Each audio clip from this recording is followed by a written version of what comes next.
Hi, welcome to Steve's Garage. I'm Steve, and this is my garage.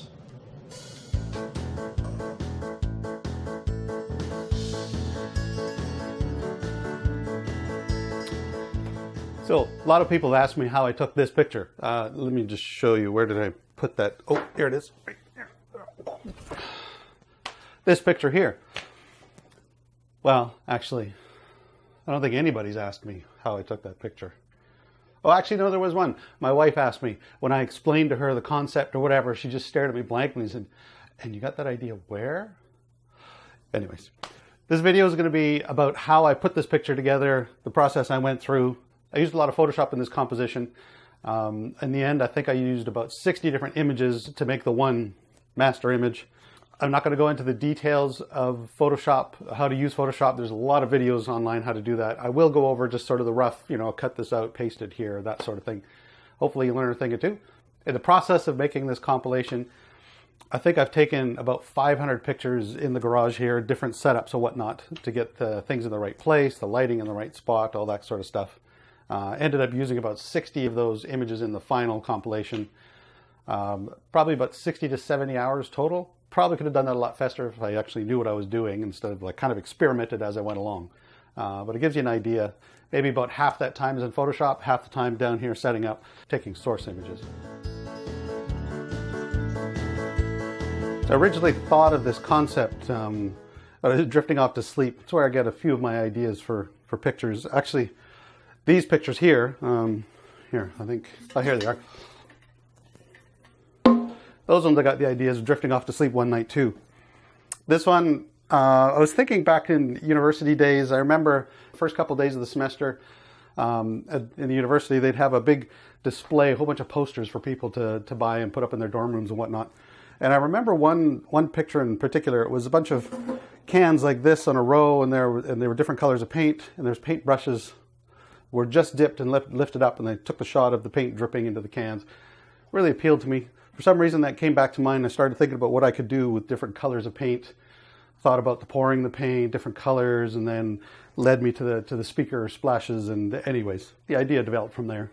So I sat on that for a couple days. The idea kept mulling over in my head, and I decided, yeah, got to embark on this, give it a try.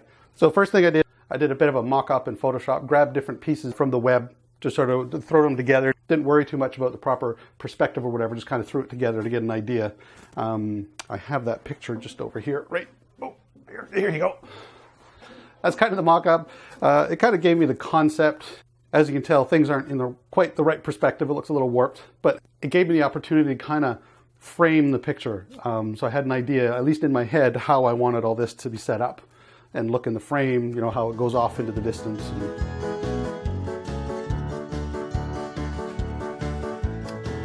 So the first thing I had to do was set up the shot. I knew there was going to be many different pictures. Actually, one thing I should mention. I only used one can of paint. The multiple colors in there, just Photoshop, slide the color slider over. This is the one can of paint. This happened to be a mist tint at Home Depot, $9. Get a full, well, there you go, $9. Get a full can of paint, and I just poured it back and forth between buckets and used that. Turned out quite well. A lot cheaper than buying 8 different colors of paint.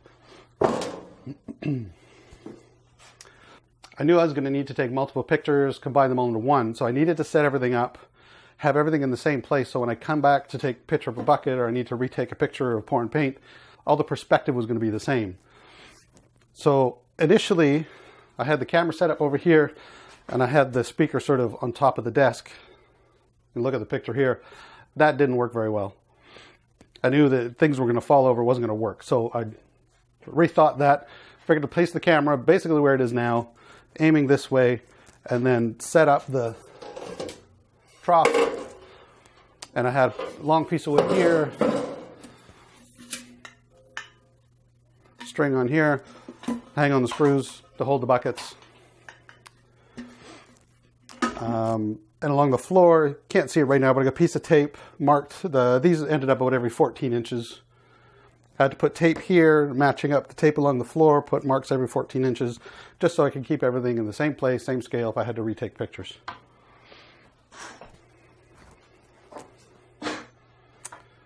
So I had everything laid out here, took a couple of pictures of the speaker, tried to combine them, decided I didn't really like the layout, so I changed a few things.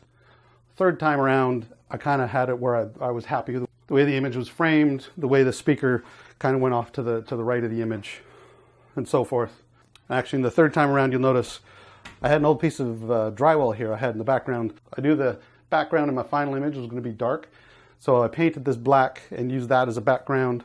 Also used a lot of poster board, dollar store, to go in behind things. It makes cutting it out in Photoshop easier, especially if you have a black background when you take the picture and then you put it on a black background in Photoshop.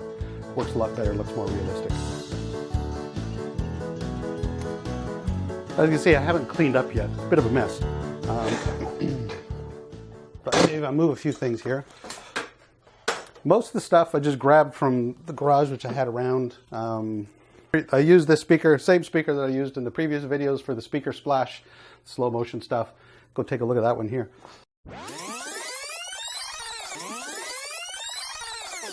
The trough is just eaves trough, regular eaves troughs used, buy it at Home Depot, normally used on houses. And then we'll get back to this later. So one of the first things I did in laying it out, I needed some kind of wooden structure here to go at either end to hold, let's see here, to hold the trough in place. And I used this old light stand, shop light stand, to hold the piece of wood that would hold the cans. And then down on the ground,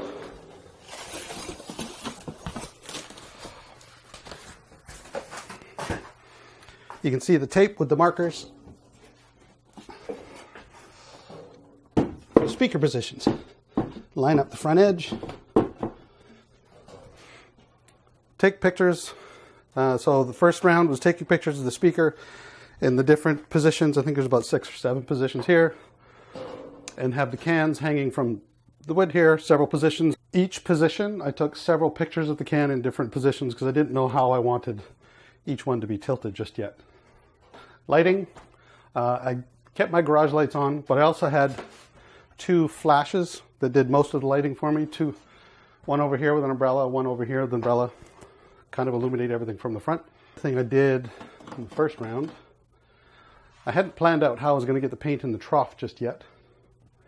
Can't find my piece of wood. So initially what I did, had an old piece of molding from renovating the kitchen. In fact, it had this sort of molded edge on it, which kind of matched the edge inside the trough. Just laid that in there, figured that would kind of look like paint. I could change the color in Photoshop later. In the end, I wasn't happy with how flat, smooth that looked. Didn't look realistic, but we'll get back to that. So the speaker, can't tell now, but I had, you can see it's in pretty rough shape. Oh, there it is. Pretty rough shape because there's a lot of paint and everything over it. I only wanted the main driver. So foam core, laid it on there to help. And I also had black poster board I put on all 4 sides with black electrician's tape on the edges to kind of clean that up so it was a bit easier to fix up in Photoshop. In the end, in Photoshop, I ended up cloning over all of the black tape because it was too shiny for the flat black on the surface. So after the first round of tests, up to Photoshop to see what we got.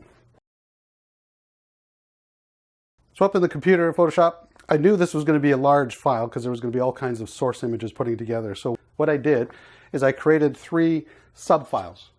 So I wanted one Photoshop file for just the speaker row, and then one Photoshop file for just the cans, and then a third one for just the trough. And then so I could, inside each of those, I could edit and get everything the way I want it, and just import that one compilation as one image into the master image. It made the master Photoshop file a little bit smaller and made things a little bit faster on the computer. Putting the cans together was fairly straightforward. I just had to pick which position I wanted each can, cut it out, or just mask it out, and then get rid of the background. Speakers, similar process. Put them all in the positions I wanted. I did have to do a lot of touch-up to clean the edges, to get rid of the shininess from the black tape. Did a little bit of cloning and smoothing to get rid of any imperfections in the speakers and whatnot. The trough was a little bit trickier. After I took the pictures, I noticed it was warped in the middle. I guess that happens anytime you got a long, thin piece of metal, you get a little bit of warps, and it became fairly obvious once I looked at the picture in Photoshop. So I did a fair bit of touch-up to kind of straighten that edge, clean it up. Realized at that time I wasn't real happy with the painted wood inside the trough, but I knew I had to come back to that later. Then you take these 3 sub-files, bring them into the master file, and I have my initial 3 elements to my image. So this video got way too long, had to break it apart in a couple pieces. This is the end of part 1. Don't forget to watch part 2. You can see it up here, or maybe there's a link down over here, or there's a link down in the doobly-doo. One of the 3 will get you there.